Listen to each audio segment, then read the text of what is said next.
तो परमात्मा क्या करता है? संसार में तीन प्रकार की ताप, दैहिक, दैविक और भौतिक। दैहिक देवताओं के द्वारा दिए हुए ताप। हमने फसल बोई और ओले पड़ गए।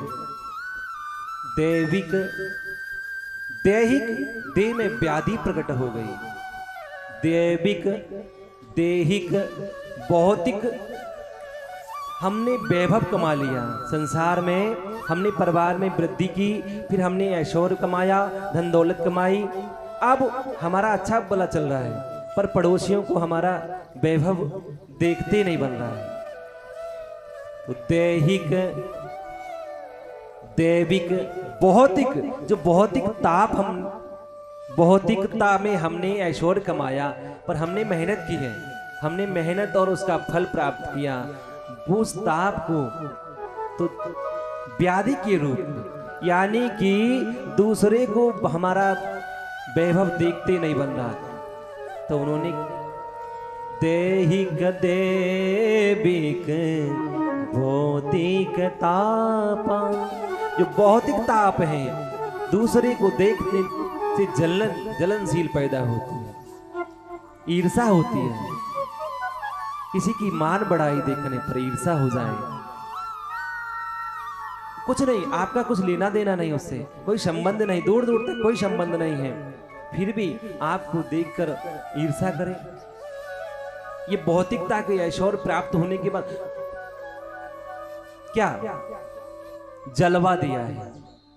उस परमात्मा ने आपको जलवा दिया है और पड़ोसी को जलवा दिया है। इसे कहते हैं भौतिक ताप। आपको तो जलवा दिया है क्योंकि आपने परमात्मा की वो सेवा की है, वो आपका पुण्य प्रभाव है, वो आपकी पुण्य फल है, जो भगवान ने, परमात्मा ने आपको जलवा दिया है, जलवा दिया है, ऐश्वर्य दिया है, और पड़ोसियों को जलवा दिया है। एक को जलवा दिया है, दूसरे को जलवा दिया है। तो इन जलवा, ये तीनों प्रकार के ताप, ऐसे ही तीन प्रकार की संताप है। ताप है, संताप है, मन की संताप, तन की संताप। मन और तन के ये संताप होते कैसे हैं? लेना देना सामने से कुछ नहीं है, सब कुछ चल रहा है अच्छा भला, पर मन में किसी के प्रति भाव, द्वेष भाव पैदा हो गए, कपट भाव पैदा हो गया, ईर्षा भाव पैदा हो गई। होता है द्वेष, अभिमान, पर अभिमान हो उस परमात्मा की प्रेम का अभिमान। अगर अभिमान भी हो तो उस परमात्मा का, उस परमात्मा की बल का अभिमान हो, उस परमात्मा की शक्ति का अभिमान हो।